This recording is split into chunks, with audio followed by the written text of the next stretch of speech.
Technology is a mercy from Allah. When progress in all areas of science and at the disposal of man, life becomes easier for people all over the world. Behind all progress, technology is an example of Almighty Allah's mercy on human beings, and all the scientists who appear to be the source of this progress are in fact merely instruments in these advances. Allah bestows knowledge on whom He wishes, when He wishes. Contrary to what most people think, technological progress does not run parallel to the passage of time. Let us consider some of the technological alternative current, the electric engine, radio, television, the development of mass communications, radar, sonar, cable-free energy, remote controls, thermodynamic engines, hydroelectric power plants, the arc lamp, the steam engine, lightning conductors, frequency measurement, speedometers, the Tesla coil, magnetic resonance, transformers, satellite communication technology, the neon lamp, fluorescent light, X-rays, the microwave. Amazingly enough, these discoveries belong to a single scientist. This genius, known to many as the architect of the 20th century, is Nikola Tesla, a scientist with more than 700 patents to his name. Nikola Tesla was born in 1850 in a village in Serbia, then part of the Ottoman Empire. After attending school there, he studied mechanics and electrics at the University of Prague. Tesla's father was a priest, and young Nikola received an intensive religious education at home from high school. Tesla's discoveries were all inspired by Allah. In his memoir, Nikola Tesla describes how an image suddenly appeared before his eyes as he wandered around with a classmate through a park in Budapest. That image was of an electric engine. Tesla described that moment as so real, it was as if I could have touched it with my own hands. He described the technical details came into at the same time, making sketches in the sand using a twig in order not to forget. He had discovered a revolution, sparked a revolution in the Tesla's later discoveries were also inspired in him in the same way. Tesla believed could not advance any other way. His in an interview.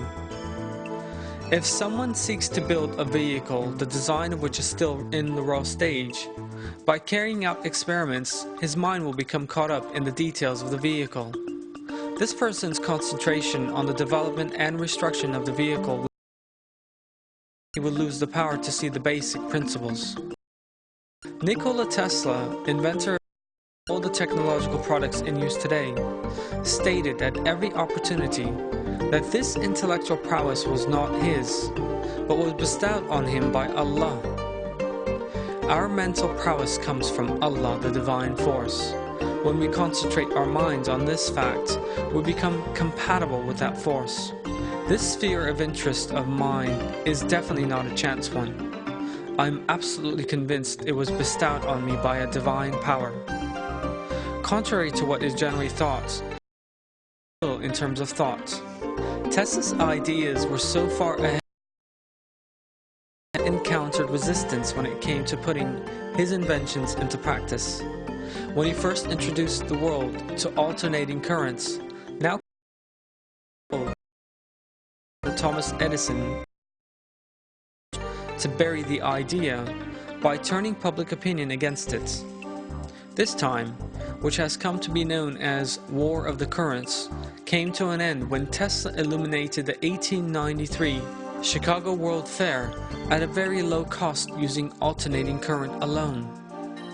The inventions produced by this genius, known for his tasteful manner of dress and fastidiousness, were almost all greeted with suspicion, due to their being so far ahead of their time. and a good deal of prejudice prevented their being implemented for long periods of time. It is Allah who creates technology. He inspires in the people He chooses at the time of His choosing. We have already seen how Tesla's famous cable-free energy transmission was employed in ancient Egypt. But the evidence for the technology employed in ancient Egypt goes much further than that. Electricity was widely used, especially on the Giza Plateau.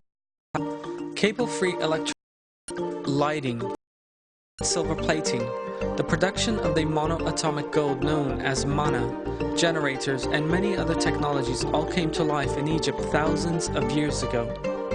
The snake equates to energy and an invisible power, not just in Egyptian, but in many ancient civilizations. In ancient China, a snake with the head of a dragon stands for an invisible force, electricity. In Hebrew, the same words stand for the snake and also for copper, the commonly used material in electric technology. Here you can see an image of a snake inside a bulb attached to a cable. This is an example of an exact representation of a modern arc lamp.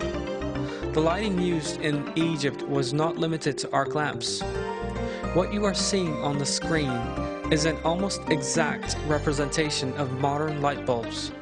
Almost all forms of lighting technology were widely used in ancient Egyptian civilization, which date back some 5,000 years, for the particular use of Pharaoh and his circle. The Egyptians gaining energy today. We have already seen in some detail how the Great Pyramid served as a piezoelectric plant. But what other means did the ancient Egyptians employ to obtain electricity? What you are now seeing on the screen is a Baghdad battery. There is a copper tube inside this simple earthenware jar, the mouth of which has been stopped up with bitumen. The iron rod inside this tube, closed at the bottom with a copper disc, is held in place by the bitumen at the top. The rod is in such a position as to hang suspended inside the tube, but without touching the insides at any point. When the jar is filled with an electrolyte, the result is a current manufactured. This is the phenomenon known as electrochemical reaction, and is no different to the functioning of modern-day batteries. The Baghdad battery was used as a mobile energy source in ancient Egypt. What you are now seeing on the screen is the jet. Let us now look at this shape in greater detail. The jet pillar is frequently depicted alongside batteries and objects representing energy. In other words, the jet pillar is also involved in depictions involving electricity. This object, frequently used in ancient Egyptian and various nearby African civilizations, is the first. Alessandro Volta is regarded as having made the first battery in 1800 by placing layers of copper, zinc, and an electrolyte on top of one another 4 times over. If you place a copper plate, an electrolyte plate, and a zinc plate on top of one another 4 times, what you get is identical to the jet pillar. Present-day depictions of a direct current are again identical to this pillar. Batteries manufacturing energy in exactly the same way were produced in ancient Egypt, thousands of years before Volta's first battery, and were also employed as mobile energy sources. The system depicted in the hand of the person shown in the hieroglyphic first example of modern-day capacitors, and discovered in the 18th century by E.G. von Kleist and Peter van Musschenbroek, was a bottle half filled with fluids such as water or mercury and containing a metal rod. The Leyden jar was used to store static electricity. Egyptian civilization. Egyptologists made a new discovery on the Sinai Peninsula in 1904 and encountered a temple at an altitude of 2,070 meters here. Inside a chamber in part of the temple, which is carved into a mountain, they came across a powder whose use they were unable to determine. Subsequent investigations showed that this was the monoatomic gold known as manna. Mana is a monoatomic white powder produced by various complex, including electricity, by burning gold in a specific way. This white of high-spun gold and platinum group metals, and is not a new discovery. Mana was known as Shimana in ancient Mesopotamia, described as white bread in Exodus in the Old Testament. Mana was used in the treatment of various diseases and to increase perceptions, and was also used in ancient Egyptian civilization by Pharaoh and his court. Mana is known to have been consumed together with bread, and is depicted as the triangular prism in the reliefs now showing on the screen. The Prophet Moses, peace be upon him, also knew how to manufacture mana. It is a known fact that during his time in Egypt, the Prophet Moses, peace be upon him, was trained in all the knowledge of ancient Egypt in his capacity as crown prince. The Prophet Moses, peace be upon him, knew almost everything that a chief priest might know, and was also taught how to produce mana, or monoatomic gold. Allah reveals in the Quran that when the Prophet Moses, peace be upon him, fled Egypt with the people of Israel, they consumed mana in the desert.